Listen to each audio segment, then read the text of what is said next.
موضوع کا آج کا علم ہے کہ پاکستان میں آئینی بحران، تو اس کے اثرات، اس کے لیے ہم نے دعوت دی ہے پاکستان کے چوٹی کے ماہر قانون جناب ولید خالد صاحب کو، جو لندن اسکول، جو لندن کا کالج ہے لا کا، وہاں سے انہوں نے LLB کیا اور بیرسٹری انہوں نے کی لنکن ان، جو کہ قائد اعظم جہاں گئے تھے بیرسٹری کرنے، وہاں سے انہوں نے بیرسٹری کی ہے۔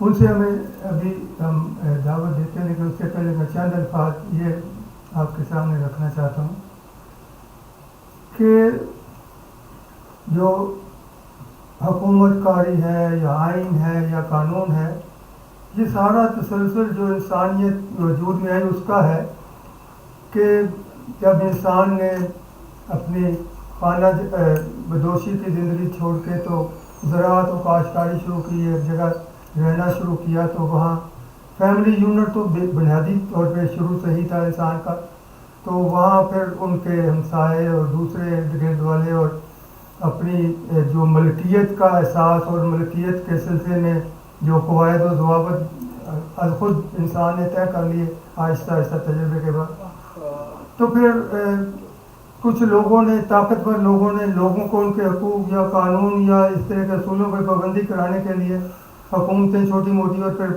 بڑی حکومتیں، ریاستیں وجود میں آ گئیں۔ تو حکومتوں کا کام ہے کہ جتنے بھی جو فلسفی ہیں، جو قدیم یونانی فلسفی ہیں یا موجودہ دور کے ماہرین عمرانیات کی ایک بڑی تعداد، وہ کہتی ہے کہ انسان کی زندگی، انسان جو جد و جہد کرتا ہے خوشی مسرت کے حصول کے لیے کرتا ہے، تو جو حکومتیں ہیں ان کو بھی ایسے امن و امان قائم کرنا چاہیے ملک میں کہ لوگ خوشی اور مسرت حاصل کریں، ان کی جو فلاح و بہبود کے کام ہوں معاشرے میں، اور تاجر جو ہے، تاجر اور صنعت کار خوشحالی، معاشی اقتصادی خوشحالی معاشرے میں لائیں تاکہ لوگوں کو زیادہ آسانیاں ہوں۔ جو مسرت ہے اس میں دیکھیں، ہم دیکھتے ہیں کہ تعاون، محبت، انصاف، ایک تحفظ اور پھر وسائل جو ہے اس کی فراوانی اور انصاف، یہ ساری چیزیں شامل ہیں۔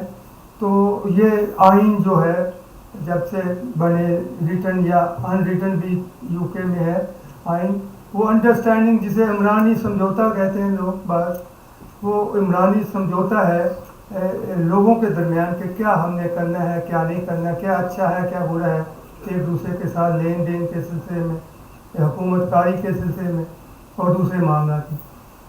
تو جو کہتے ہیں کہ جہاں امن نہیں ہوگا، یہ جو آئینی، سیاسی یا اقتصادی بحران پیدا ہو جائے گا، وہاں انتشار ہوگا، لوگ افسردہ ہو جائیں گے سارے معاشرے کے، اور پریشانی کا عالم ہوگا، اور لوگ اپنا زندگی کو بھی کوئی خوشگوار طریقے سے گزارنے کا کوئی انہیں سبب نہیں مل سکے گا۔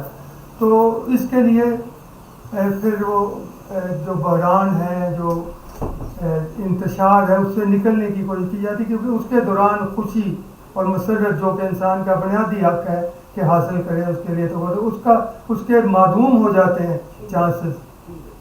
تو آئین اس وقت ہمارے ہاں آئینی بحران ہے، سیاسی اقتصادی بھی، تو اس کے متعلق جتنا بھی سوچیں اور جو اس سلسلے میں ماہرین ہیں ان کی جتنی بھی ہم رائے سنیں اور پھر آگے اس سے ہم لوگوں تک پہنچا سکیں، اتنا ہی فائدے کی بات ہے۔ لوگوں میں بھی شعور عام ہونا چاہیے۔ ہم تو سارے پڑھے لکھے لوگ، بہت عالم فاضل ہیں یہاں موجود، لیکن ہم جس انداز میں آسان سادہ انداز میں جتنے زیادہ لوگوں تک بھی آگے پہنچا سکیں اتنا ہی قوم کا بھلا ہے، کیونکہ حکومتیں جو ہے سختی کے ساتھ یا جبر کے ساتھ تو کوئی اگر کنٹرول حاصل کرنے، وہ تو کوئی ان کی خوبی نہیں۔ ان کی خوبی تو یہ ہے کہ لوگوں کو خوشی مسرت کے امکانات کتنے ان کے لیے پیدا کر رہے ہیں ان کی فلاح و بہبود کے کاموں کے ذریعے سے۔ تو میں ان الفاظ کے ساتھ آج کے محترم مقرر جناب بیرسٹر ولید خالد صاحب سے درخواست کروں گا کہ وہ تشریف لائیں اور اپنے خیال رکھیں۔ ڈاکٹر صاحب آپ کی اجازت سے 2 منٹ۔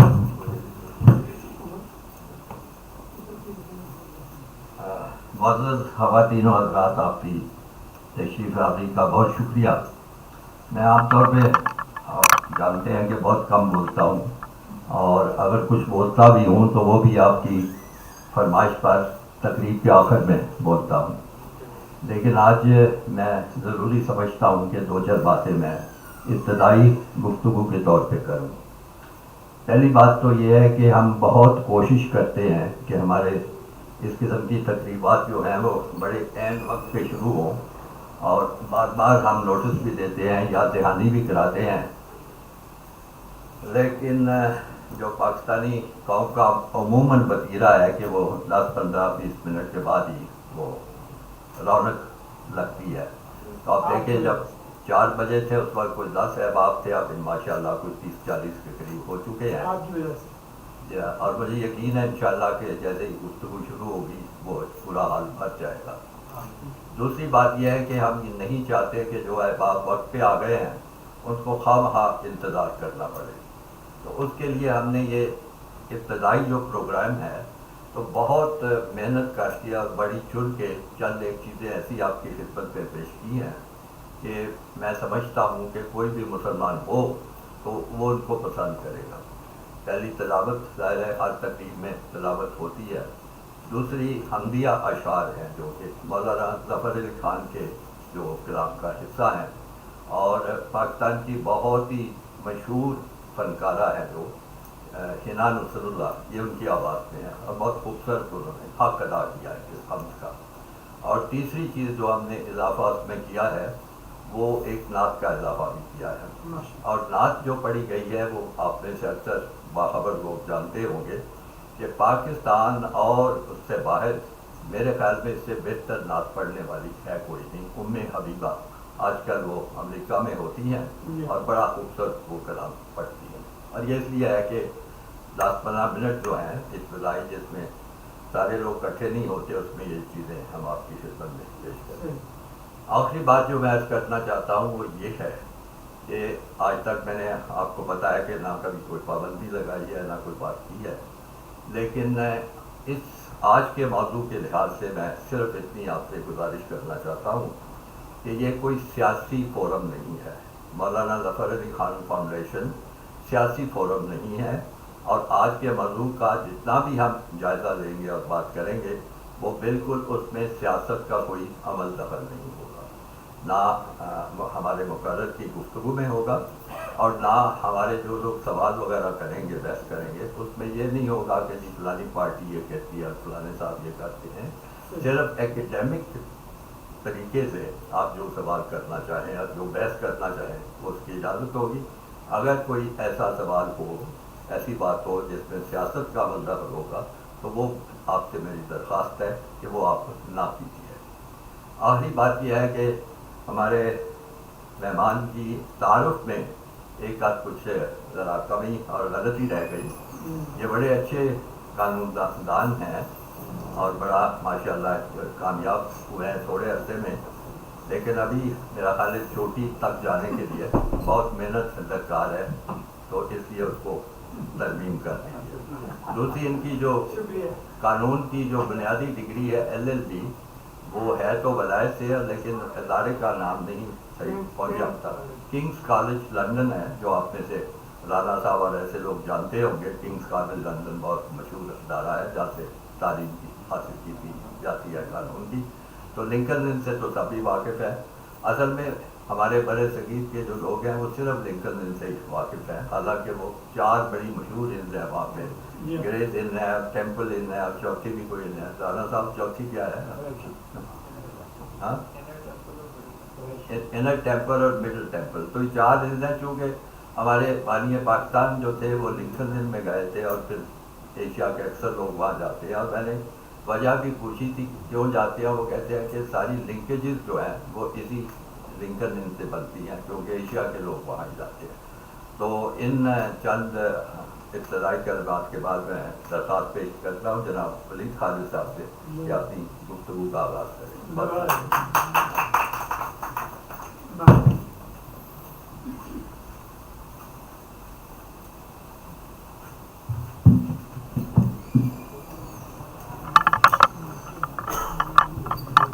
السلام علیکم. میں شکر گزار ہوں مولانا ظفر علی خان ٹرسٹ کا اور ان کے جو منتظمین ہیں ان کا کہ انہوں نے آج یہ نشست رکھی، اور آپ سب لوگوں کا بھی جنہوں نے وقت نکالا اور یہاں آئے. موضوع جو انہوں نے انتخاب کیا ہے موجودہ آئینی بحران اور اس کے اثرات، میری نظر میں انتہائی اہم موضوع ہے. صرف باقی وجوہات تو ہیں، صرف اس وجہ سے کہ آج کل ہم جہاں بھی ہوں، گھر میں، دفتر میں، بازاروں میں، دوستوں میں، تو الفاظ مختلف ہوتے ہیں لیکن تقریباً ہر جگہ اسی سے متعلق گفتگو چل رہی ہے، اور جو چیزیں اس میں ہیں وہ ہر کسی کو کسی نہ کسی سطح پہ انگیج بھی کرتی ہیں، پریشان بھی کرتی ہیں. اس سے پہلے کہ میں موضوع کی طرف آؤں، یہ جب انہوں نے مجھے دیا 2-3 دن پہلے، تو اس میں یہ جو لفظ ہے بحران، یہ کافی مجھے سوچتا رہا میں اس کے متعلق. بحران اس وجہ سے کیونکہ اب جب سے ہم بھی اب بڑے ہو رہے ہیں، دیکھ رہے ہیں، ہمیں ہمیشہ یا بتایا گیا ہے یا ہم نے دیکھا ہے کہ پاکستان بحرانوں کا شکار ہی رہا ہے. میں 90s میں اسکول اور کالج میں تھا تو تب ہمیں پتہ لگتا تھا کہ یہاں کرپشن بہت زیادہ ہے، حکومتیں آتی جاتی ہیں، ہمارے ملک پہ کوئی بحران چل رہا ہے. اس کے بعد پاکستان میں مارشل لاء لگ گیا، تب بھی اسی طرح پتہ لگا کہ اب ایک نیا بحران آ گیا ہے. 2007-8 سے عدلیہ کی بحالی کی موومنٹ ہوئی، اس کے بعد بہت زیادہ ٹیلی ویژن چینلز آ گئے، اور تب سے تقریباً 15-16 سال ہو گئے. کوئی مہینہ ایسا نہیں گزرتا جہاں پہ کوئی نہ کوئی بحران یا کوئی نہ کوئی پریشانی کا ذکر نہ ہو. تو میں اصل میں سوچ یہ رہا تھا کہ کیا یہ واقعی بحران ہے یا وہ جو سارے بحران ہم دیکھتے آئے ہیں انہی کی ایک کنٹینیویشن ہے.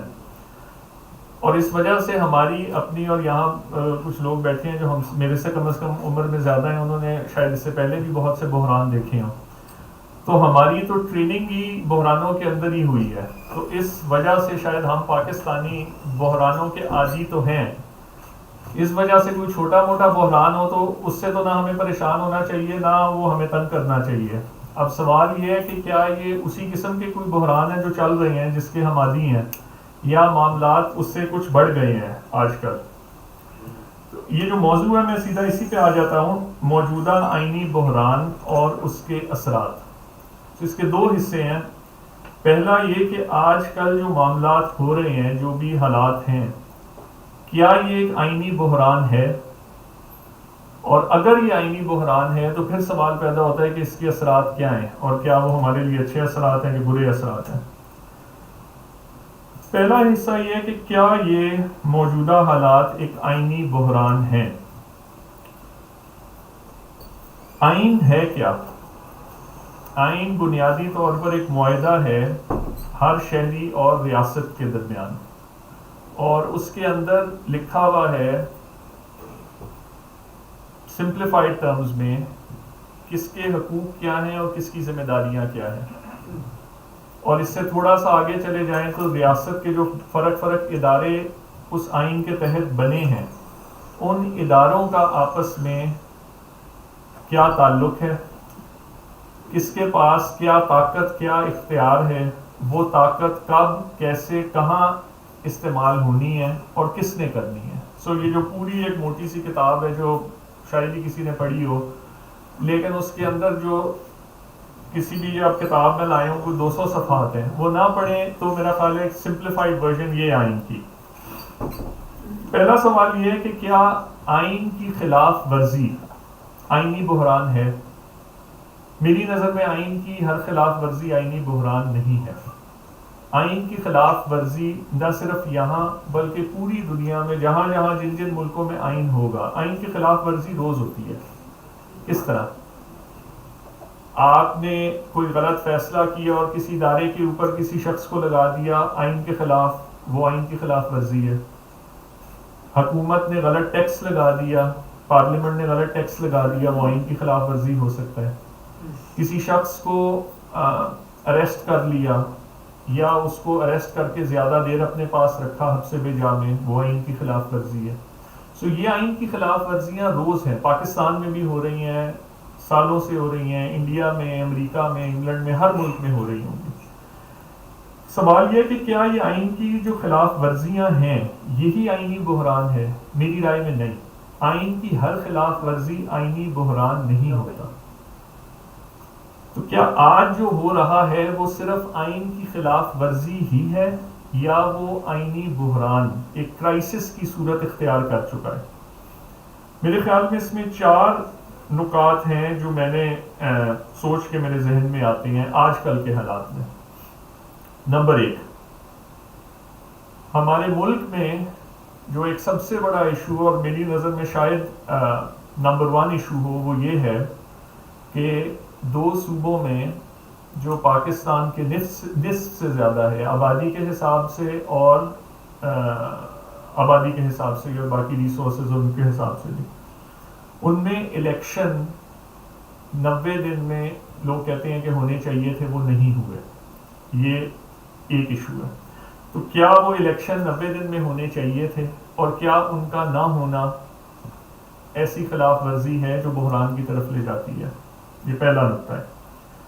دوسرا نقطہ، معاملہ وہاں پہ نہیں رکا، اس کے بعد معاملہ ہماری اعلیٰ عدالتوں تک گیا اور سپریم کورٹ تک بھی گیا.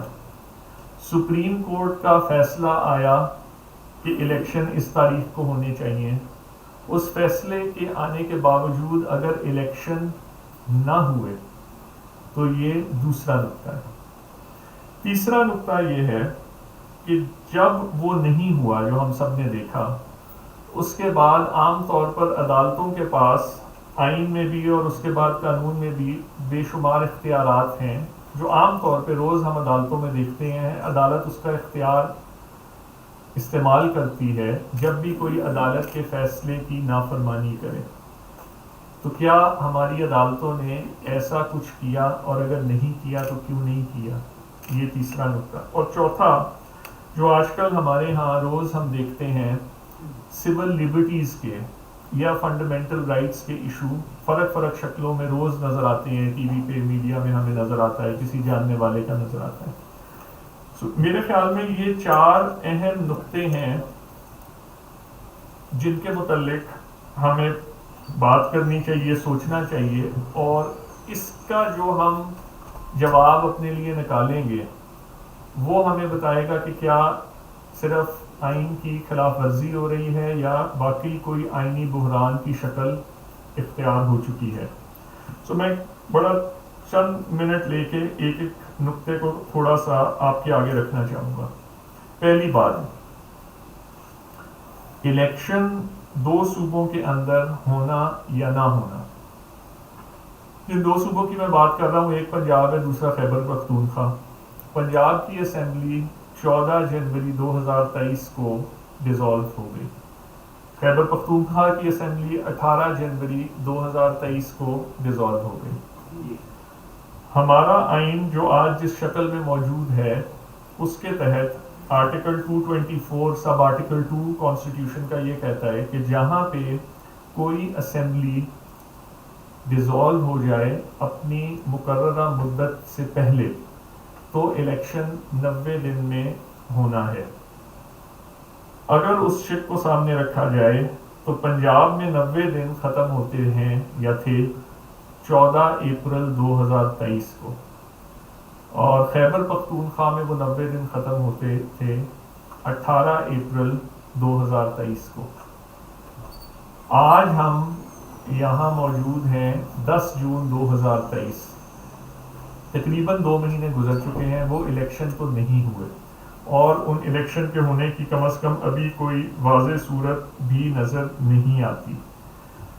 تو سوال یہ ہے کہ کیا آئین کی کسی شک کی خلاف ورزی ہوئی؟ میری رائے یہ ہے کہ واقعی وہ شک بڑی واضح ہے. اس کے لیے آپ کو وکیل ہونا ضروری نہیں ہے، وہ آپ پڑھیں گے نظر آ جائے گا کہ 90 دن لکھا ہے، 90 دن میں ہونا ہے. جتنی ہم بحث مباحثہ ٹی وی پہ سنتے ہیں اس میں بھی ہر شخص یہی آ کے کہتا ہے ہاں جی 90 دن کے اندر تو ہونے تھے، لیکن ہو نہیں سکے. پہلا سوال یہ ہے کہ اگر یہ خلاف ورزی ہو گئی تو کیا یہ بڑی اہم خلاف ورزی ہے یا اس سے کوئی اتنا خاص فرق نہیں ہے؟ ہمارا آئین جو ہے وہ کم از کم ایک ایسا ڈاکیومنٹ ہے جو 50 سال سے اب لوگوں نے ایک چیز ایسی ہے جس پہ کچھ نہ کچھ کنسنسس ہے، فرق صوبے کے لوگوں کا، پولیٹیکل پارٹیز کا، کہ ہم نے اس آئین کے تحت اپنے ملک کو چلانا ہے۔ یہ بحث لوگوں میں ہو سکتی ہے کہ یہ آئین ٹھیک ہے کہ نہیں ہے، صدارتی نظام ہونا چاہیے یا پارلیمانی جمہوریت کا نظام ہونا چاہیے یا مونارکی ہونی چاہیے یہاں پہ، یا کوئی چوتھا نظام ہونا چاہیے۔ وہ ایک علیحدہ بحث ہے، کیونکہ ہم آئین کے اندر رہ کے بات کر رہے ہیں تو آئین آج کی جو آئین کی شکل ہے اس کے اندر یہ ہے کہ ہمارے آئین کا ایک فنڈامنٹل پرنسپل یا پلر جس کو ہم کہتے ہیں، آئین کا 3-4 پلرز مانے جاتے ہیں، اس میں سے ایک جو ہے وہ پارلیمنٹری ڈیموکریسی کا نظام ہے، کہ یہ ملک پارلیمنٹری ڈیموکریسی کے نظام کے تحت چلے گا، اس میں الیکشن کا نظام ہوئے گا اور اس کے نتیجے میں جو لوگ آئیں گے وہ ملک کا نظام چلائیں گے۔ سو آئین کو جب آپ دیکھیں تو اس کے پریمبل میں ہی آپ کو وہ سارا نظام نظر آنا شروع ہو جاتا ہے۔ وہ کہتے ہیں کہ جی elected representatives of the people will undertake the functions of the state. اس کے بعد یہ آئین کا تقریباً 1/3 یا آدھے کے قریب جو حصہ ہے، یہ پوری کتاب کا 40% حصہ تو کم از کم جو ہوگا وہ الیکشن اور اس کے نتیجے میں کیا ہوتا ہے اس پہ بات کرتا ہے۔ یعنی کہ الیکشن ہوگا، اس الیکشن کے نتیجے میں پروونشل اور نیشنل اسمبلیاں وجود میں آئیں گی، اس کے نتیجے میں ایک پرائم منسٹر یا چیف منسٹر آئے گا، اس کے بعد لیڈر آف اپوزیشن آئے گا، پھر ایک گورنمنٹ، ایک کیبنٹ بنے گی اور اسی کے اندر سے گورنر اور پریزیڈنٹ آئیں گے۔ سو یہ جو کتاب ہے اس کا تقریباً 30 سے 40% حصہ صرف اور صرف یہ چیزیں اور یہ اصول، یہ قوانین، یہ ضوابط کے بارے میں ہمیں بتاتا ہے کہ یہ نظام کیا ہے اور یہ کس طرح ہمارے سے وجود میں آئے گا اور فنکشن کس طرح کرے گا۔ اگر 90 دن والی بات درست ہے کہ الیکشن 90 دن ہی میں ہونے تھے اور وہ نہیں ہوئے، تو آج کے دن اس ملک کا آدھے سے زیادہ حصہ آبادی کے لحاظ سے، اس میں اس آئین کا 40% کم از کم جو حصہ ہے وہ نان ایگزسٹنٹ ہے، وہ آپریشن ہی میں نہیں ہے۔ اب اس کی پہلی ذمہ داری کس پہ ہے؟ وہ بھی ایک آئینی ادارہ ہے، ایک آئینی ادارہ ہے جس کا نام ہے الیکشن کمیشن آف پاکستان۔ اس الیکشن کمیشن آف پاکستان کے متعلق آئین میں پورا ایک چیپٹر ہے۔ الیکشن کمیشن آف پاکستان کی بنیادی ذمہ داری، باقی سارے کام ہوں گے چھوٹے موٹے اس نے کرنے، جو ایک مین کام اس نے کرنا ہے وہ ہے free, fair, transparent election as per لا۔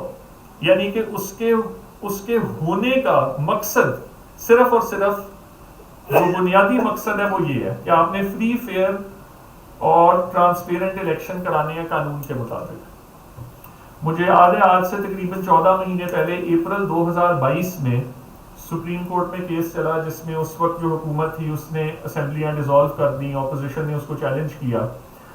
تو اسی کیس کے آخری دن غالباً جمعرات یا جمعے کا دن تھا، تو الیکشن کمیشن کے چیف کو بلایا گیا اور ان سے یہ پوچھا گیا کہ اگر ابھی الیکشن کرانے ہو تو کیا آپ اس کے لیے تیار ہیں؟ آئین کے مطابق الیکشن یا 60 دن میں ہونے ہیں یا 90 دن میں ہونے ہیں۔ یعنی کہ جو بھی وہ ادارہ ہے اس کا بنیادی کام یہ ہے کہ کسی بھی وقت 90 دن کے اندر آپ اس پوزیشن میں ہونے چاہیے کہ آپ الیکشن کروا سکیں۔ یہ اس کام کے لیے وہ ہے۔ ان صاحب نے کہا کہ جی آج اپریل ہے، ہم جلدی سے جلدی بھی کریں تو اکتوبر یا نومبر میں کہیں ہماری تیاری ہوگی۔ اب یہ دنیا میں کہیں بھی کہا جاتا ہے کہ کوئی ایک شخص آئے میرے دفتر میں کوئی کام کرتا ہے، اس کا بنیادی کام ہے چائے سرو کرنا، وہ کہ جی میں آپ کو ارلیسٹ جو چائے سرو کر سکتا ہوں وہ اگلے ہفتے پیر والے دن ہے، تو میرا نہیں خیال میں 2 منٹ بھی اس کو برداشت کروں گا کہ جس کام کے لیے میں نے آپ کو رکھا ہے وہی کام اس ٹائم فریم میں آپ کہتے ہیں میں نہیں کر سکتا۔ آپ اس میں جائے بغیر کہ اس کے بعد کیا ہوا، آج کے دن کی بھی کم از کم مجھے جو اخباروں سے اور ادھر ادھر پڑھ کے سمجھ آئی ہے، وہ کہتے ہیں آج بھی ابھی ہمارے لیے ممکن نہیں ہے الیکشن کرانا۔ اور یہ اللہ ہی جانتا ہے کہ وہ کون سا دن آئے گا, وہ کون سی گھڑی ہوگی جس دن شاید ان کے لیے ممکن ہو جائے الیکشن کرانا. دوسرا اس میں جو اہم پہلو ہے وہ کیئر ٹیکر گورنمنٹس کا ہے. کیئر ٹیکر گورنمنٹس کا ایک نظام اس آئین میں بنایا گیا ہے جس کو نگران حکومتیں کہتے ہیں. اس نگران حکومت کے اوپر بہت زیادہ ججمنٹس آئی ہیں, اور جھگڑا کیا ہوتا ہے کہ وہ نگران حکومت آتی ہے, کوئی کام کرتی ہے, ایک بندہ اٹھ کے کہتا ہے یہ کام انہوں نے کیسے کر دیا, یہ تو کر ہی نہیں سکتے. عدالتوں کے پاس معاملہ جاتا ہے, عدالتوں نے ان کے متعلق لکھا ہے کہ نگران حکومت ایک نارمل فل فلیجڈ حکومت نہیں ہے. اس کا کام صرف اور صرف یہ ہے ڈے ٹو ڈے مینجمنٹ, کہ حالات جس طرح ہیں اس طرح چلتے رہیں. وہ کوئی میجر پالیسی ڈیسیجن نہیں لے سکتے, کوئی ملک کا اہم کام نہیں کر سکتے. آئین کے اندر نگران حکومتوں کا جو وقت دیا گیا ہے وہ یا 60 دن ہے یا 90 دن ہے. اب اگر نگران حکومت اس کے بعد بھی کام کرتی رہتی ہے تو سوال اٹھتا ہے وہ کیا کام کر سکتی ہے, کیا نہیں کر سکتی. اتنی زیادہ بڑی آبادی 2 نگران حکومتوں کے نیچے ہے. اگر وہ نگران حکومت صحیح معنوں میں ان کے لیے کام کرے اور جو سارے کام کرنے والے ہیں وہ کرے تو سوال اٹھے گا کیا یہ وہ کر سکتی ہے کہ نہیں, اور اگر وہ نہیں کرتی تو ان لوگوں کا کیا ہوگا. یعنی کہ یہ نگران حکومت دونوں طرف سے اس آئین کے مطابق اس کے لیے چلنا مشکل ہے. جن لوگوں کے خیال کے لیے بیٹھے ہیں ان کے لیے چاہیں بھی تو پورا کام نہیں کر سکتے قانون کے اندر رہ کے, کیونکہ انہوں نے ڈے ٹو ڈے مینجمنٹ کرنی ہے, اور اگر وہ کرنا شروع ہو جائیں تو وہ آئین کی خلاف ورزی میں آ جائیں. سو میرا پہلا جو نقطہ یا پوائنٹ تھا وہ یہ تھا کہ کیا الیکشن 90 دن میں ہونے تھے, اور الیکشن نہ ہوئے اگر, تو کیا یہ ایک آئینی خلاف ورزی ہے چھوٹی سی, یا اس کے نتائج یا اس کی خلاف ورزی اس سطح پہ پہنچ گئی ہے کہ ہم سوچنا شروع کر دیں کہ یہ ایک بحرانی کیفیت ہے. میں اس میں صرف ایک آخری بات اس پوائنٹ پہ کروں گا, وہ یہ ہے کہ میں نے جتنا تھوڑا بہت دیکھا ہے اور سنا بھی ہے, یہ پاکستان میں آج سے پہلے نہیں ہوا. پاکستان میں 10-20 سال گزر گئے جس میں انتخاب نہیں ہوئے. پاکستان میں مارشل لا بھی آئے, ڈکٹیٹرشپ بھی آئی, سب کچھ ہوا. لیکن یہ والا جو معاملہ ہے اس میں کیا ہے, آج پاکستان میں آئین ہے, یا کم از کم ہمیں بتایا تو جاتا ہے کہ آئین ہے. آج پاکستان میں عدالتیں بھی ہیں, روز لگتی ہیں اور کیس سنتی ہیں. آج پاکستان میں جمہوری حکومتیں یا سیاستدانوں کی حکومتیں بھی موجود ہیں, اور آج پاکستان میں مارشل لا بھی نہیں لگا ہوا. اس سارے کے باوجود آج پاکستان میں آئین کے مطابق الیکشن کم از کم 2 صوبوں کی حد تک نہیں ہوئے. 90 دن بھی گزر گئے, اور آج جلدی سے جلدی ہمیں بتایا جا رہا ہے کہ شاید اکتوبر میں ہو جائیں, وہ بھی نہیں پتا, شاید ہو شاید نہ ہو. مثال اکتوبر میں بھی ہو جائیں. اپریل سے لے کے اکتوبر تک 6 مہینے کم از کم ایسے ہوں گے جو آئین کے فریم ورک کے باہر ہیں. ان میں نہ الیکشن ہے نہ حکومت ہے, اور ملک کا نظام چل رہا ہے. یہ آج سے پہلے پاکستان میں نہیں ہوا. یہ اب ہمیں اپنے طور پہ فیصلہ کرنا ہے کہ کیا یہ اتنی بڑی بات ہے کہ ہم اس کو مان لیں کہ بحران ہے, یا یہ ایسی چیزیں ہیں جو روز ہوتی رہتی ہیں. دوسری چیز, یہ کسی اعتبار سے اس سے زیادہ حیران کن اور پریشان کن ہے. آئین جب بنا تو انہوں نے لوگوں کے حقوق بھی لکھ دیے, لوگوں کی ذمہ داریاں بھی لکھ دی. کسی سمجھدار نے شاید پوچھا ہوگا کہ یہ بھی تو ہو سکتا ہے کہ کوئی بندہ آئین کو پڑھ کے بھی اپنے حقوق اور اپنی ذمہ داریوں کے مطابق نہ چلے, تو پھر کیا کریں گے؟ لوگوں کو غصہ تو آئے گا. اگر کسی کو زیادہ غصہ آ جائے تو کیا اس کو سڑک پہ آ کے ایک دوسرے سے جھگڑا کرنا چاہیے, فساد کرنا چاہیے, کیا ہونا چاہیے؟ کوئی تو صورت نکلنی چاہیے. وہاں پہ شاید سوچا گیا ہوگا, یا دنیا کے اور ملکوں کو دیکھا گیا ہوگا کہ ان حالات میں ایک نظام بنایا جاتا ہے جس نظام کے تحت لوگوں کے جھگڑے, لوگوں کے ڈس ایگریمنٹس, ان کا ایک سول انداز میں بغیر لڑائی جھگڑے کے حل کرنے کا طریقہ رکھا جاتا ہے. عام طور پہ, اور ہمارے آئین میں بھی وہ طریقہ ہے عدالت کے نظام کا, کہ ٹھیک ہے ایک بندہ کہہ رہا ہے 90 دن میں ہونے ہیں, دوسرے کا خیال ہے نہیں جی 90 دن میں نہیں ہونے, یہ 90 سال بھی ہو سکتے ہیں. تو اب جھگڑا ہو گیا, اب کیا کریں؟ چلو عدالت چلے جاتے ہیں. اس معاملے میں لوگ عدالت بھی گئے. سو میں آنے سے پہلے اس کی ڈیٹس بھی دیکھ رہا تھا. 14 ہم پنجاب کو لے لیتے ہیں. 14 جنوری کو پنجاب کے الیکشن اسمبلی ڈیزالو ہوئی. 14 اپریل تک وہ الیکشن ہونے تھے. الیکشن کا پروسیس بتایا جاتا ہے کہ کم از کم 54 دن چاہیے ہوتے ہیں الیکشن کمیشن کو الیکشن کروانے کے لیے. اس کے بہت سے مراحل ہوتے ہیں. 14 کے بعد 30 جنوری کو کچھ لوگ اٹھے اور لاہور ہائی کورٹ چلے گئے اور انہوں نے کہا کہ جی 16 دن ہو گئے ہیں اور الیکشن کی کوئی صورت نظر نہیں آ رہی اور ہمیں لگتا ہے کہ شاید یہ لوگ الیکشن کمیشن اس میں شامل ہے, وہ الیکشن نہیں کرانا چاہتے. اس عدالت نے اس کیس کو لیا, 10 دن لگائے جو کافی کم وقت ہے. انہوں نے 10 فروری کو لاہور ہائی کورٹ کے سنگل جج جسٹس جواد حسن نے فیصلہ کر دیا کہ نہیں, یہ الیکشن آگے نہیں ہو سکتا. آئین کی شک بہت واضح ہے کہ الیکشن 90 دن ہی میں ہونے ہیں. یہ 10 فروری کو فیصلہ ہو گیا. 8-10 دن گزرے, اس فیصلے کو چیلنج تو کیا گیا, سسپینڈ نہیں ہوا. ہمارا وکالت میں ایک بنیادی اصول ہے کہ جب کسی عدالت کا فیصلہ ہوتا ہے تو اس پہ عمل کرنا ضروری ہے, سوائے یہ کہ وہ چیلنج ہو جائے اور سسپینڈ ہو جائے. وہ فیصلہ آج بھی سسپینڈ نہیں ہے, وہ فیصلہ آج بھی فیلڈ کے اندر ہے. چیلنج ہوا, اس پہ 10-12 دن گزرے, کچھ نہیں ہوا. اس کے بعد کسی وقت سپریم کورٹ کو بڑی یہ پریشانی لاحق ہو گئی کہ جی یہ اتنا میجر ایشو ہے الیکشن نہیں ہوگا تو جو آئین کے تحت پورا نظام کھڑا ہوتا ہے وہ تو نظام ہی نہیں کھڑا ہوگا, آئین ہی بیٹھ جائے گا. اب ہم کیا کریں؟ سپریم کورٹ نے سوو موٹو لے لیا. آپ سب کے علم میں اس میں جانے کی ضرورت نہیں, بہت بحث ہوئی, سوو موٹو صحیح لیا غلط لیا, 4 ججوں نے یہ کہا, 3 نے یہ کہا, 5 نے یہ کہا. البتہ 22 کو سپریم کورٹ نے سوو موٹو کیس لے لیا اور 8-9 دن لگا کے 1 مارچ 2023 کو سپریم کورٹ کا فیصلہ آ گیا. صحیح یا غلط, سپریم کورٹ نے کہا کہ الیکشن 90 دن ہی میں ہونے ہیں اور آپ کے ذمے ہے کہ آپ الیکشن کروائیں اور اس کی تاریخ پہ. یہ 1 مارچ کو سپریم کورٹ کا فیصلہ. یہ اب دوسرا لگتا ہے. پہلا ہے کہ آئین میں لکھا ہوا ہے, شاید کوئی آئین پڑھ لیتا, اپنی ذمہ داری کا احساس کرتا, خود کرا لیتا. نہیں ہوا. پھر عدالتی نظام حرکت میں آیا اور ہم عدالت کے پاس چلے گئے. 1 مارچ کو عدالت نے حکم دیا اور اس کے نتیجے میں الیکشن کی ڈیٹ رکھی گئی 30 اپریل. اب عدالت کا فیصلہ بھی آ گیا. 22 مارچ کو الیکشن کمیشن نے ایک نوٹیفیکیشن نکالا جس میں انہوں نے کہا کہ ہمارے پاس پیسے بھی نہیں ہیں اور وسائل بھی نہیں ہیں الیکشن کرانے کے لیے. ہم سمجھتے ہیں کہ یہ الیکشن ہو سکتے ہیں 8 اکتوبر کو. لوگ پھر بھاگے بھاگے سپریم کورٹ کے پاس گئے کہ جی یہ کیا ہو گیا, آپ نے تو کہا تھا الیکشن کراؤ اور 90 دن کہاں 8 اکتوبر. سپریم کورٹ نے پھر کیس سنا, اس میں پھر بے شمار جھگڑے بدقسمتی سے ہوئے, وہ ہم سب ٹی وی پہ میڈیا میں دیکھ چکے ہیں. البتہ اس کا نتیجہ پھر آخر میں جا کے یہ نکلا کہ سپریم کورٹ نے ایک اور فیصلہ کیا 4 اپریل 2023 کو. انہوں نے کہا جی ہم نے ساری بات سن لی, ہم نے آپ کی نوٹیفیکیشن بھی دیکھ لی, یہ غلط ہے آپ کا, الیکشن تو 90 دن ہی میں ہونے ہیں. بدقسمتی یہ تھی کہ اس دن 90 دن میں تو ہم کرا سکتے ہی نہیں تھے. چلے انہوں نے اپنی جو بھی عقل استعمال کی, انہوں نے ایک اور تاریخ فکس کر دی 14 مئی. انہوں نے کہا 2 ہفتے آپ نے سارے پروسیس میں ڈیلے کی ہیں, ہم وہ 2 ہفتے آپ کو دے دیتے ہیں.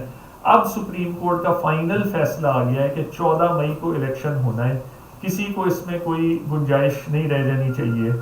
اب 14 مئی کو الیکشن, اور آج ہے 10 جون. وہ 14 مئی بھی گزر گئی, الیکشن نہیں ہوا. سپریم کورٹ کی ججمنٹ بھی فیلڈ میں ہے, سسپینڈ بھی نہیں ہوئی. سو پہلا الیکشن آئین میں لکھا تھا وہ نہیں ہوئے. جھگڑا ہم سپریم کورٹ میں لے کے گئے, سپریم کورٹ کا واضح عدالتی حکم آ گیا, اس پہ عمل درآمد آج بھی نہیں ہوا. یہ دوسرا سٹیپ ہوا.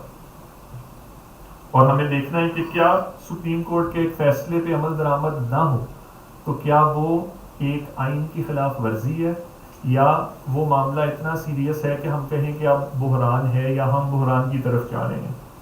تیسرا, یہ بھی بڑا چلا اور ہم دفتر میں وکیل ہوتے ہیں سارے, ہم بیٹھ کے بڑی بحث کرتے تھے کہ اگر فیصلہ آ گیا سپریم کورٹ کا تو کیا ہوگا. ہم یہ سوچتے تھے فیصلہ آ گیا تو کیا ہوگا. ماضی میں کوئی مثال دیتا تھا, ہاں آ گیا تھا لیکن اس نے سسپینڈ کرا لیا, یہ کرا لیا, وہ کرا لیا. پھر یہ بحث ہوتی تھی یہ ہو سکتا ہے کہ فیصلہ بھی آ جائے اور پھر بھی الیکشن نہ ہو. کچھ لوگ کہتے تھے ہاں ایسا ہو نہیں سکتا، ایسا ہوگا. وجہ کیا تھی یہ نہیں پتا. تیسرا یہ ہوا کہ عام طور پہ ہم وکیل دیکھتے ہیں کہ جب بھی ہمارے حق میں عدالت کا فیصلہ آ جائے تو ہم بڑا طاقتور اپنے کو محسوس کرتے ہیں. ہم اپنے کلائنٹ کو فون کہتے ہیں ہاں جی ہمارے حق میں فیصلہ آ گیا، اب ہمیں پیسے ہیں تو مل جائیں گے، کوئی ہمارے گھر پہ قبضہ ہے تو وہ چھٹ جائے گا، کوئی فلانی چیز ہے تو آ جائے گا. وہ اکثر پوچھتا ہے کہ جی یہ تو ابھی عدالت کے ہائی کورٹ کے جج نے دیا ہے، اس کے اوپر تو نہیں وہ جا سکتا. ہم پھر کہتے ہیں ہاں جا سکتا ہے، شاید ڈویژن بینچ میں چلا جائے، ہاں شاید سپریم کورٹ میں چلا جائے. جس دن سپریم کورٹ سے فیصلہ ہو جائے اس دن ہم کہتے ہیں جی آج آپ کو خبری سنا رہے ہیں، اب آپ کا مسئلہ حل ہو گیا ہے، اب تو سپریم کورٹ نے فیصلہ کر دیا ہے. کبھی کوئی پوچھتا ہے کہ جی اور اگر اس نے سپریم کورٹ کی بات نہ مانی، پہلے تو بندہ کہتا ہے یہ کیسے ہو سکتا ہے کوئی سپریم کورٹ کی بات نہ مانے. پھر کہتے ہیں جی یہ نہیں ہو سکتا سپریم کورٹ کی بات نہ مانے، وہ جج وہاں بیٹھے ہیں وہ اپنی بےزتی تو نہیں کرائیں گے، وہ اپنے آرڈر کو انفورس کریں گے. وہ انفورس کیسے کریں گے؟ اکثر ہم عدالتوں میں دیکھتے ہیں ان کے پاس دو بیسک پاورز ہیں. ایک آرٹیکل 190 ہے جو آئین یہ کہتا ہے کہ جو بھی اسٹیٹ کی اتھارٹیز ہیں، ایگزیکٹو اتھارٹیز انکلوڈیڈ، ان کا کام ہے کہ عدالت کی ایڈ میں آئے، عدالت کی مدد میں آئے جہاں پہ بھی اس کو ضرورت ہے. اور دوسرا جو آپ لوگوں نے بہت زیادہ سنا ہوگا، توہین عدالت کا قانون. لوگوں کو خوف ہوتا ہے کہ توہین عدالت مجھ پہ لگ جائے گی. یہ دو بنیادی طریقے ہیں جس سے عدالت کی فیصلوں میں ایک طاقت ہوتی ہے. قانونی میں بات کر رہا ہوں، ویسے تو اگر مورلی ایتھیکلی اس کے ریزنز اور ہیں، لیکن یہ دو ہیں. آج اس کو میں تیسرا پوائنٹ بناتا ہوں. کیا وجہ ہے کہ توہین عدالت یا آرٹیکل 190 اس کا تو ایکسرسائز دور کی بات ہے، وہ عدالت اپنے آپ کو شاید اتنا طاقتور بھی محسوس نہیں کر رہی یا اتنا بے بس محسوس کرے کہ وہ جو اس کے پاس پروویژنز ہیں یا آپشنز ہیں جو وہ روز ایکسرسائز کرتی ہے عام لوگوں کے، سرکاری اداروں کے کیسز میں، کہ اگر تم نے میرا فیصلہ نہ مانا تو میں کنٹیمپٹ لگا دوں گا. آج وہ عدالت وہ کرنے سے بھی قاصر ہے. کیا یہ ایک صرف آئین کی خلاف ورزیوں میں شامل ہے یا معاملہ آئینی بحران تک آ گیا؟ یہ تیسرا نقطہ دیکھنے والا ہے. اور چوتھا، اور یہ وہ نقطہ ہے جو میرے خیال میں جو ہمارا موضوع ہے اس کے دو حصے تھے، موجودہ آئینی بحران اور اس کے اثرات. یہ جو چوتھا ہے جس کو کسی طرح بھی ڈیفائن ہم براڈ ٹرمز میں کر سکتے ہیں، فنڈامنٹل رائٹس کا ایشو، بنیادی حقوق کا ایشو، سول لبرٹیز کا ایشو، ان کی انفورسمنٹ اور پروٹیکشن کا ایشو. کیا یہ دکھاتا ہے کہ آئینی بحران ہے یا یہ آئینی بحران کے اثرات ہیں یا یہ دونوں ہیں؟ اس پہ آنے سے پہلے اور اس کی چند مثالیں دینے سے پہلے میں اپنے طور سے سوچ رہا تھا کہ یہ جو سارا جو بھی میں نے باتیں کی ہیں جو ہم روز ٹی وی پہ دیکھتے ہیں، یہ میرا جھگڑا کس طرح ہے؟ اس میں ایک سیاسی جماعت ہے، دوسری ہے، تیسری ہے، چوتھی ہے، عدالت کے جج ہیں، کوئی کہتا ہے ایک گروپ ہے، دوسرا گروپ ہے، تیسرا گروپ ہے، باقی ادارے ہیں، بے شمار لوگ ہیں. یہ تو ان لوگوں کا جھگڑا ہے. مجھے اس سے کیا فرق پڑتا ہے؟ مجھے تو ابھی تک کسی نے کچھ نہیں کہا. میں صبح اسی طرح اٹھتا ہوں، اسی طرح سوتا ہوں، اسی طرح دفتر جاتا ہوں، اسی طرح اپنا کام کرتا ہوں، اسی طرح دوستوں میں بیٹھتا ہوں. یہ جو سارے مسائل ہیں اس کا مجھ سے کیا لینا دینا ہے؟ میرے ذہن میں جو ایک بات آتی ہے اور جب میں سوچتا ہوں کہ شاید ابھی اس وقت اس کا اثر تو میرے تک نہیں پہنچا لیکن میرا اس سے لینا دینا ہے. کیوں؟ یہ جو آئین ہے اور یہ جو 280 اس کے آرٹیکلز ہیں اور یہ جو 200 صفحے کی کتاب ہے، یہ تو کسی ہمارے 25 کروڑ یا کتنی بھی آبادی ہے کتنوں نے پڑھے ہوں گے. لیکن اس آئین کا جو میری نظر میں اینڈ آبجیکٹو یا یقیناً ایک اہم ترین آبجیکٹو وہ کیا ہے؟ وہ جو 10-20 فنڈامنٹل رائٹس جن کو ہم بنیادی حقوق کہتے ہیں، وہ ہر شہری، مجھے، آپ کو، ہمارے گھر والوں کو، دوستوں رشتہ داروں کو، وہ ہمیں ملے ہوئے ہیں، اس آئین کے تحت ہمیں ملے ہوئے ہیں. یہ جو پورا نظام اس کے تحت کھڑا ہوا ہے، عدالتیں، ایگزیکٹو اتھارٹیز، اس کا اینڈ آبجیکٹو کیا ہے؟ اس کا اینڈ آبجیکٹو یہ ہے کہ جو شہری ہے اس کے جو حقوق اس کو آئین نے دیے ہوئے ہیں اس سوشل کانٹریکٹ کے تحت، وہ حقوق اس کو مل جائیں. اور جہاں پہ ان حقوق کی کوئی خلاف ورزی کرے تو کوئی نظام ایسا ہو جو ان حقوق کی پروٹیکشن کر سکے. سو میں جب سوچتا ہوں تو میرے تصور میں، میری امیجنیشن میں یہ آتا ہے کہ آپ امیجن کریں کہ کوئی ایک شخص ہم میں ایک جنگل میں بیٹھا ہے کھلے آسمان کے نیچے، اور اس جنگل میں اس کو بارش کا، دھوپ کا، گرد و غبار کا خطرہ ہے، کسی کے حملہ کرنے کا خطرہ ہے. جنگل میں یا تو جنگلی جانور ہیں وہ اس پہ حملہ کر سکتے ہیں، تو اس کے اوپر ایک چھت ہے، ایک شیلٹر ہے. سو یہ جو آئین، اس کے اندر جو بنیادی حقوق ہیں اور جو نظام ہے ان کی پروٹیکشن کا، وہ ایک طرح سے اس شخص کے لیے، ایک شہری کے لیے ایک مضبوط چھت ہے، ایک مضبوط دیواریں ہیں اور مضبوط ستون ہے، اور ان کے اندر اگر کہیں کھڑکیاں بھی لگی ہیں تو مضبوط شیشہ یا جالی لگائے. وہ کس چیز سے بچاتا ہے؟ کہ بارش ہو تو انسان بچ جائے، دھوپ سے انسان بچ جائے، کوئی زہریلا جانور اندر نہ آ سکے اس سے بچ جائے، کوئی بھیڑیے، چیتے، کتے، کوئی اس قسم کے جانور جو آپ کو نقصان پہنچا سکیں اس سے بچ جائیں. آپ سوچیں ذرا، ایک سیکنڈ کے لیے تصور کریں کہ آپ اس عمارت میں بیٹھے ہیں اور ایک کمفرٹ میں، ایک سکون میں بیٹھے ہیں. بارش ہوتی ہے تو انفیکٹ آپ انجوائے کرتے ہیں کہ یہ بارش ہو رہی ہے، موسم اچھا ہے. اب اگر وہاں 5 دروازوں میں سے ایک دروازہ کوئی اتار کے لے جائے، دوسرا دروازہ کوئی تھوڑا سا توڑ دے، چھت کے ایک حصے سے سوراخ ہو جائے جس میں سے آہستہ آہستہ پانی آنا شروع ہو جائے، جو کھڑکی لگی ہوئی ہے اس میں جو شیشہ لگا ہوا تھا وہ 2 جگہ سے اس میں سوراخ ہو جائے. اب ایک جگہ سے آپ کو خدشہ ہے کہ یہاں سے کوئی سانپ یا بچھو نہ آ جائے جو مجھے ڈس لے. ایک جگہ سے میرے تک ابھی پانی نہیں پہنچا، لیکن جو اس کونے میں بیٹھا ہوا تھا میرا دوست، میرا جاننے والا، اس کے اوپر اب بارش کا پانی آنا شروع ہو گیا. جو اس دروازے کے پاس بیٹھا تھا، جو دروازہ کوئی اتار کے لے گیا ہے، وہاں سے اگلی رات ہی کوئی بھیڑیا آ گیا، کوئی سانپ آ گیا، وہ اس کو نقصان پہنچا کے چلا گیا. سو میری امیجنیشن میں آئین اور ایٹ لیسٹ کانسیپٹ میں یا تھیوری میں ہمیں ایک پروٹیکشن کا، ایک شیلٹر کا، ایک چھت کا نظام دیتا ہے. اور یہ فنڈامنٹل رائٹس ہیں کیا؟ میں کئی دفعہ کچھ پچھلے ہفتے اپنے دفتر میں ہم ایسی بات کر رہے تھے، ہم وکیلوں کا صبح شام، میں کہہ رہا ہوں ہم وکیلوں کا صبح شام کس میں گزرتا ہے جی؟ وہ ٹیکسٹ کی کتاب کھولی، اس میں یہ ورڈ آیا ہے، کوما ادھر لگائے اور فل سٹاپ ادھر لگائے، اس کا کیا مطلب ہے، اس کا کیا مطلب ہے، اگر یہ ہوتا تو کیا ہوتا، یہ ہوتا تو کیا ہوتا. یہاں پہ اینڈ کا مطلب یہ ہے، اور کا مطلب یہ ہے. اور لوگوں کے کروڑوں اربوں کے کیسز کا فیصلہ ان چھوٹی چھوٹی چیزوں پہ ہوتا ہے کہ اینڈ لگا تھا اس کا یہ مطلب ہے، اور لگا تھا آپ پہ ٹیکس رکھے.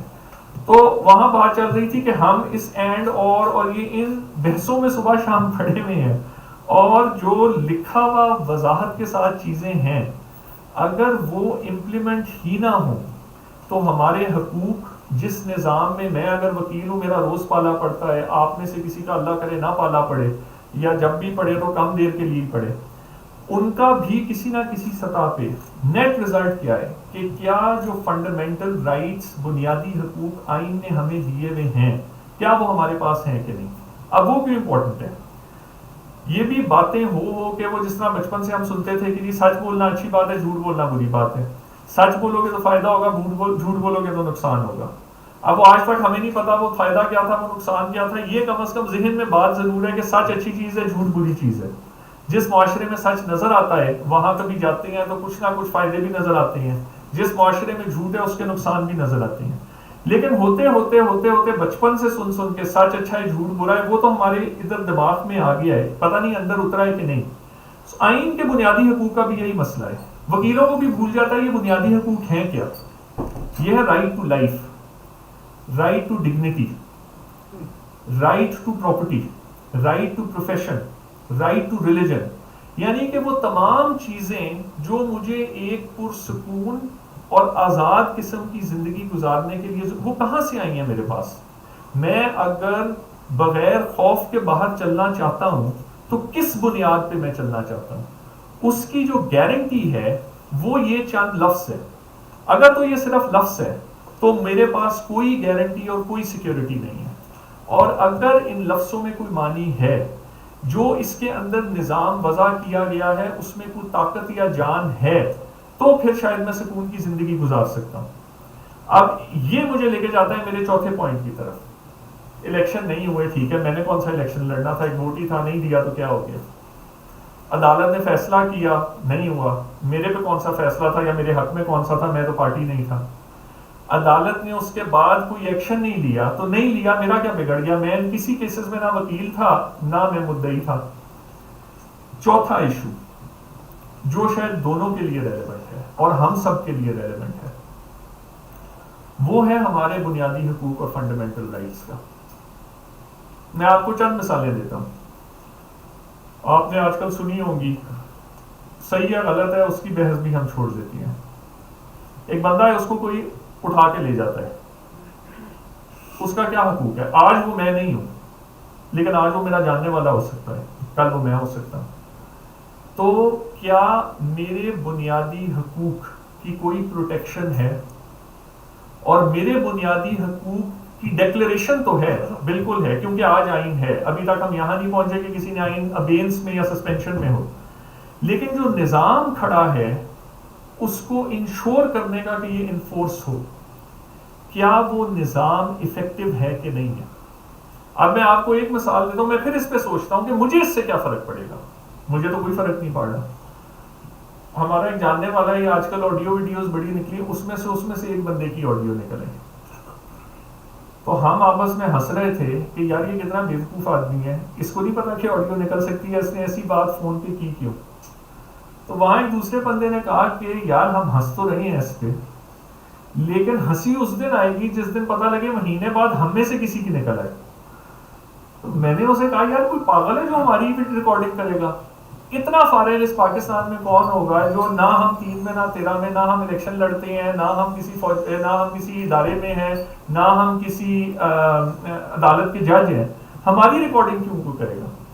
تو پھر ہم نے کہا یار وہ جس بندے کی نکلی ہے وہ تو جج بھی نہیں ہے، وہ اپنا کوئی بڑا مشہور آدمی بھی نہیں ہے، وہ کسی سرکاری عہدے پہ بھی نہیں ہے.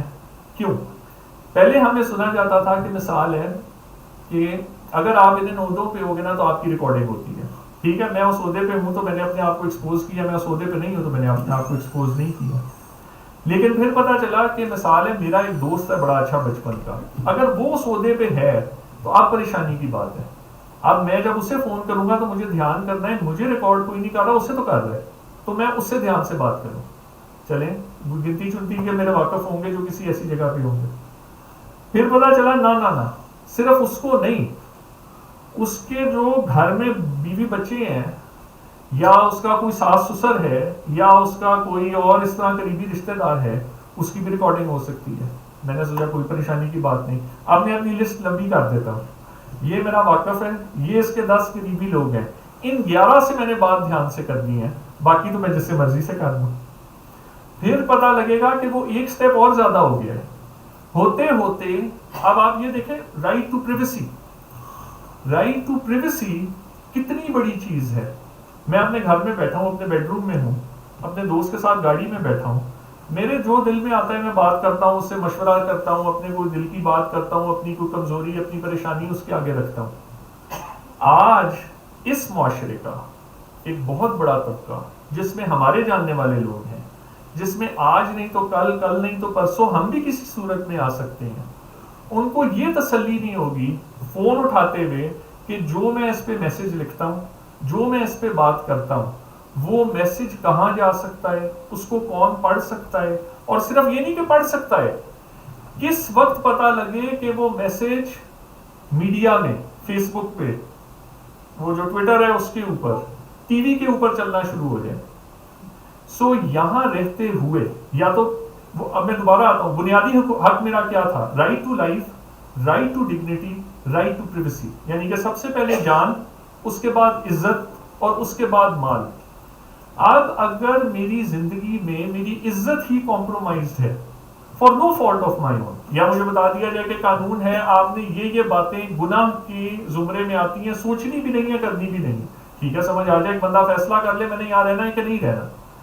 اب ہم یہاں پہ ہیں، یہ ساری کی ساری چیزیں ہمارے لیے لکھی ہوئی ہیں، ہمیں ان تمام چیزوں کی پروٹیکشنز پرومس کی گئی ہیں، یہ آئین کی گارنٹیز ہیں. لیکن آج ہمیں یہ نظر آ رہا ہے کہ وہ وائلیٹ بھی ہو جائے تو شاید ہم وہ ایشو بھی نہ اٹھا سکتے ہیں. سو آج یہ ساری چیز مجھے کس طرح افیکٹ کرتی ہے؟ مجھے افیکٹ اس طرح کرتی ہے کہ سال پہلے، 2 سال پہلے، 3 سال پہلے مجھے لگتا ہے میں 20 باتیں کھل کے کر سکتا تھا. آج میں ان 20 میں سے شاید صرف 8 یا 10 باتیں کر سکتا ہوں. اور مجھے آج بھی بتایا جاتا ہے کہ وہ 20 باتوں میں سے ایک بھی بات غلط نہیں ہے، بالکل آئین اور قانون کے مطابق ہے. تم مجرم نہیں ہو اگر تم کرتے ہو، لیکن تم کر نہیں سکتے. اسی طرح کسی ایک بات کرنے پہ میرا آج کوئی کلائنٹ آئے، وہ مجھے یہ کہے کہ جی میرے بھائی کو اریسٹ کر لیا، میں کیا کروں؟ بہت سے لوگوں کے پاس آج اس چیز کا جواب نہیں ہے. سو جو عدالت کی انفورسمنٹ کا میں آخری اس کو آپ کو مثال دیتا ہوں، کیونکہ مثالیں تو بے شمار ہیں. اور یہ ہے، کیا یہ بحران کی کیفیت ہے کہ پورا عدالتی نظام انفیکٹو ہونے کی طرف جا رہا ہے، یا یہ اس بحران کے اثرات ہیں؟ یہ مجھے نہیں پتا. اگر کسی کو پکڑ لیا جائے تو اس کو یہ نہیں پتا کہ مجھے اپنے آپ کو چھڑانا کس طرح ہے. ہم روز دیکھتے ہیں، یہاں تک کہ ہائی کورٹ کا جج سمجھا جاتا ہے بڑی طاقتور ایک چیز ہے، وہ آ گیا، اس کے آگے پیچھے گاڑیاں بھی لگی ہوتی ہیں، سب کچھ ہے. ہم نے ٹی وی میں دیکھا، ہم نے اخباروں میں دیکھا کہ یہ فلانے جج صاحب کی آنکھوں میں آنسو آ گئے، ایک نے یہ کہا. لیکن ہر بندہ ایک جج جملہ کیا بول رہا ہے؟ میں آپ کو آرڈر دے دیتا ہوں لیکن اس سے آپ کا کام نہیں بنے گا. اگر آرڈر دینے والے کی کنوکشن اپنے آرڈر کے اندر یہ ہے اور معاملہ یہاں تک آ چکا ہے، تو پھر ہمیں سوچنا ہے دوبارہ سے کہ کیا ابھی ہم بحرانی کیفیت میں گئے ہیں یا یہ صرف آئین کی خلاف ورزیاں ہی چل رہی ہیں.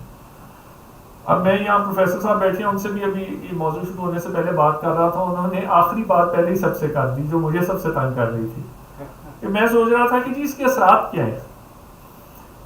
میرے پاس تو اس کا جواب نہیں ہے. میں کئی سالوں سے ڈھونڈ رہا ہوں کہ ان چیزوں کے اثرات ہوتے کیا ہیں. ٹی وی میں بھی کبھی سنتے ہیں، پڑھے لکھے لوگ ہیں، میں کوئی ہسٹورین نہیں ہوں، میرا کوئی اتنا علم نہیں ہے، میرا اتنا مطالعہ نہیں ہے، میرا اتنا آبزرویشن بھی نہیں ہے کہ میں یہ کہہ سکوں جی وہ والا ملک تھا، وہ والی قوم تھی، انہوں نے ایسے کیا، اتنے سالوں میں ہوا. وہ میرے علم میں نہیں ہے، مجھے نہیں پتا.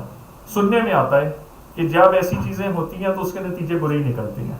اور مثالیں بھی لوگ دیتے ہیں، ہمارے ملک کی جو ہوا 70s میں اس کے متعلق بات بتاتے ہیں اور مثالیں دیتے ہیں. میں نے جب بہت سوچا، میں نے کہا جی یہ مثالیں میرے سے اوپر کی ہیں. میں اپنی زندگی کی کیا آبزرویشنز ہیں، کیا مثالیں ہیں جن کو دیکھ کے مجھے پچھلے مہینے میں، 5 مہینے میں، 10 مہینے میں دقت محسوس ہوئی ہے. میں آپ کو چھوٹی چھوٹی 2-3 صرف مثالیں دے کے بات ختم کرتا ہوں. میرا ایک کلائنٹ ہے، نارمل بزنس ہے اس کا، اور وہ شریف آدمی ہے، کوئی ایسی اس میں نہیں ہے. اس کا مجھے فون آیا کوئی 3 ہفتے پہلے. تو ان کی کمپنی میں ایک ملازم تھا، اس نے کوئی ان کے ساتھ بے ایمانی کی، زیادتی کی، کچھ چوری بھی کی. تو انہوں نے اس کو نکالا بھی اور اس کے خلاف پرچہ کٹا دیا کیونکہ وہ جرم بنتا تھا. اب ان کا یہ تھا کہ جی ہمارا تو مذاق بن رہا ہے، پرچے کے بعد بھی کچھ نہیں ہو رہا، تو ہم نے اس کو اریسٹ کرنا ہے. تو میں کرمنل کا نہیں کرتا، لیکن اس نے مجھے فون پہ مشورہ لیا. تو میں نے کہا تو آپ اسے اریسٹ کروا لیں. اس نے کہا جی اس نے بیل لے لی ہے. تو میں نے کہا جی پھر تو ایک ہی طریقہ ہے کہ وکیل کریں، اس کی بیل اپوز کریں. اگر اس کو بیل نہ ملی تو اس کو اریسٹ کرا لیں، اور ہو سکتا ہے اس کے نتیجے میں آپ کا مسئلہ حل ہو جائے. 3-4 دن گزرے، اس کا مجھے پھر فون آیا، کہتا ہے یار آج اس کی بیل لگی ہوئی ہے لیکن پکا نہیں ہے، ہو سکتا ہے اس کی بیل ہو جائے، پھر کیا کریں؟ میں نے کہا جی پھر تو اس کو اوپر ہائی کورٹ میں چیلنج کرنا پڑے گا. وہ کہتا ہے ایک اور طریقہ آیا ہم نے نکالا ہے. میں نے کہا وہ کیا؟ کہتا ہے وہ ہم نے اپنا بندہ بھیجا تھا، نیچے بات کی ہے. وہ کہتے ہیں کہ 2 اور پرچے اس پہ کروا لو اور اس کو بتائیں گے نہیں. اگر اس کی بیل پکی ہو گئی تو نکلے گا تو ان 2 پرچوں میں سے کسی ایک میں پکڑ لیں گے. اب یہ میں آپ کو پچھلے 10 دن پرانی بات بتا رہا ہوں. اس آدمی کو ہمارے کرمنل لا کے سسٹم کا کچھ پتا نہیں ہے. اس کے دماغ میں یہ بات آئی کہاں سے کہ ایک بندے کو اگر بیل عدالت دے بھی دے، ایک بندے کو اگر عدالت بیل دے بھی دے تو میرے پاس ایک طریقہ اور ہے اس کو قابو کرنے کا. اور اس کا کیا ہے؟ تھوڑا سا کوشش، تھوڑے سے پیسے، اور وہ ہو جائے گا. وہ شکر ہے اللہ نے اس کے ذہن میں کوئی بات ڈالی، اس نے نہیں کیا. لیکن میں جو مثال دینا چاہ رہا ہوں یہ ایک بندے کے ذہن میں نہیں آئی، یہ ہزاروں کے ذہن میں آئے گی. اور جو یہ کر سکتا ہے وہ اس کو کرے گا، کیونکہ ان کو پیغام کیا مل چکا ہے کہ آئین بتایا گیا تھا یہاں ہے، اور آئین اور قانون سے اوپر کوئی چیز نہیں ہے.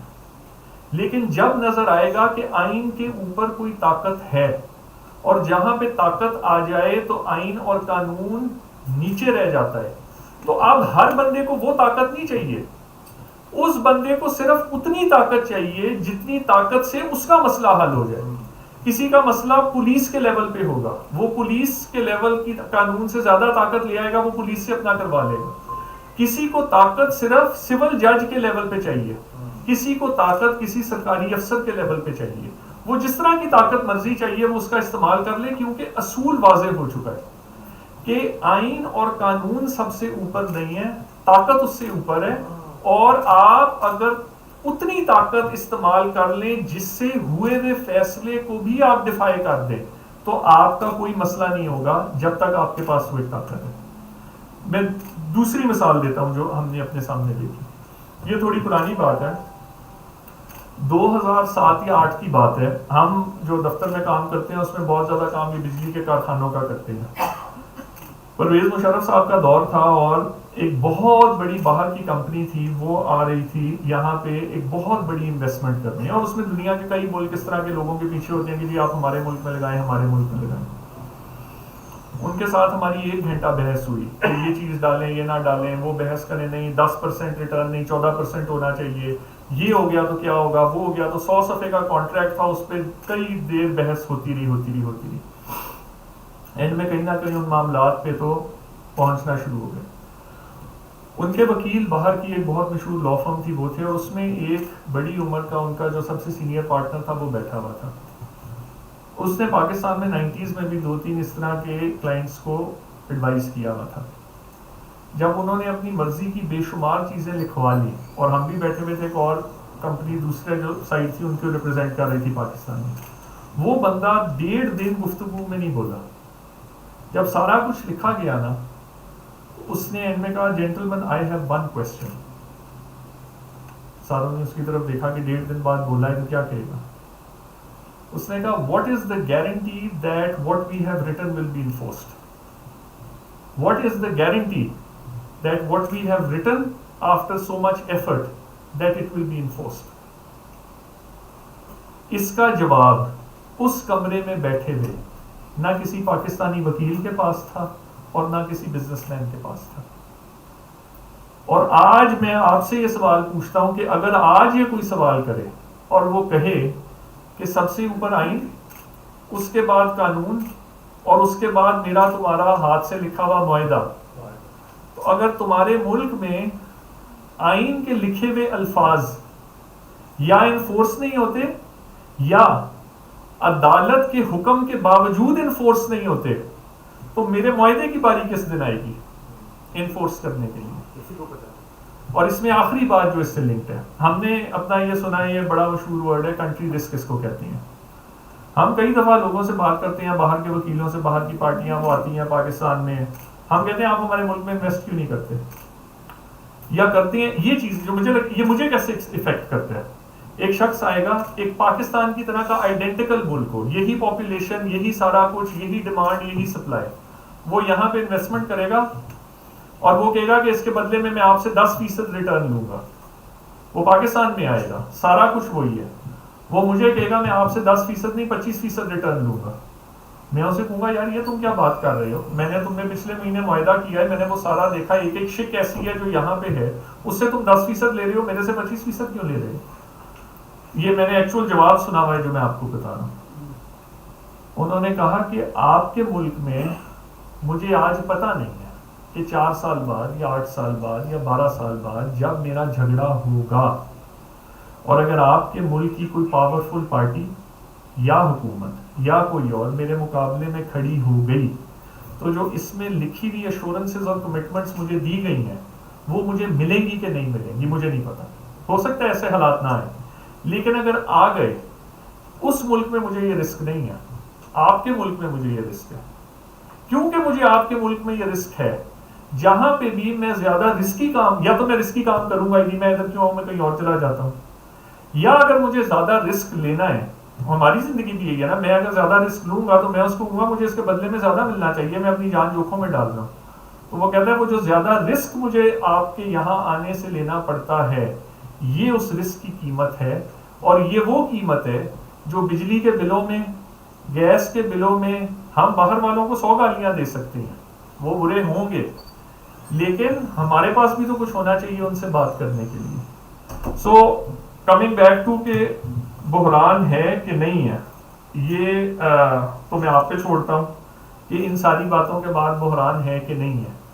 اثرات بھی آپ لوگ مجھ سے زیادہ سمجھتے ہیں، میں تو اپنی زندگی کو منیمم رکھ کے سامنے دیکھتا ہوں، باقی باتیں تو بہت سی ہیں.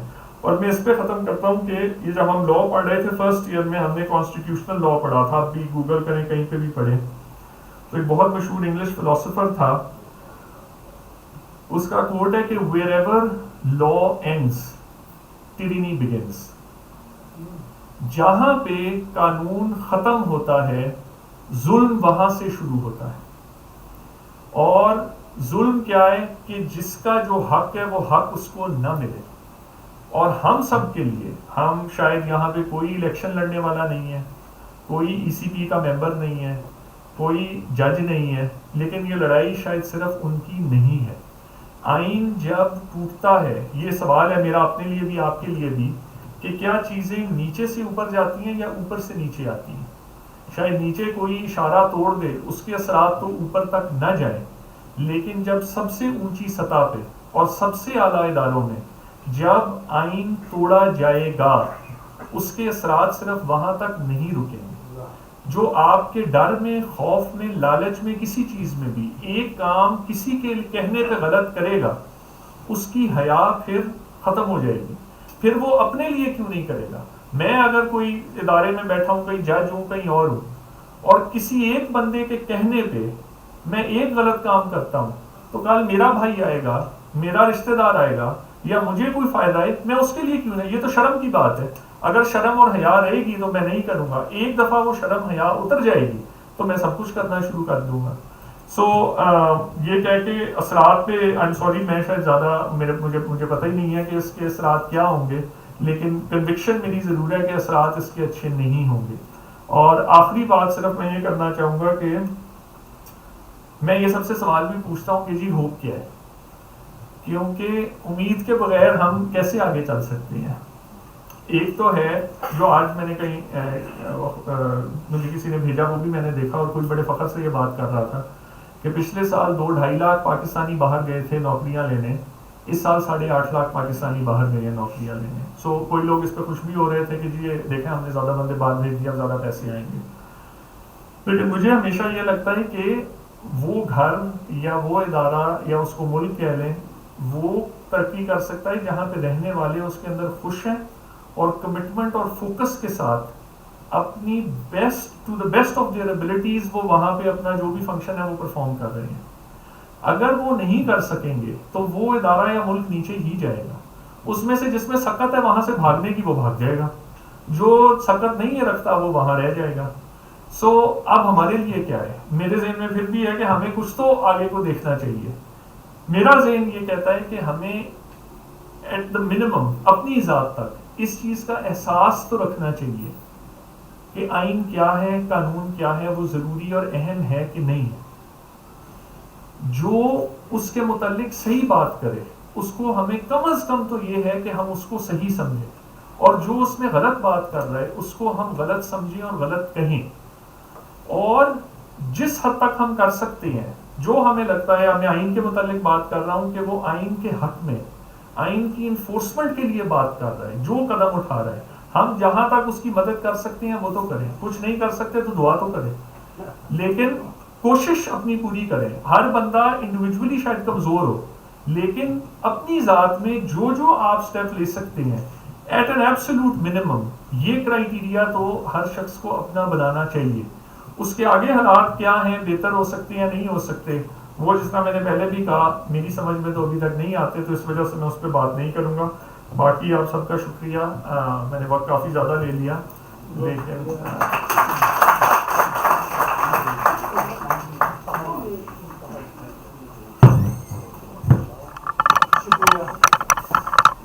سوالات کیجیے.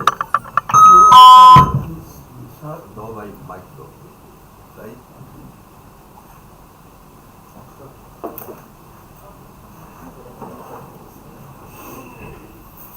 جی میرا نام ممتاز راشد لاہوری. میرا میدان تو شعر و ادب ہے، لیکن آج کی یہ ساری گفتگو جو ہے بڑی فروٹفل رہی، اور آپ نے بہت سارے پہلو جو ہیں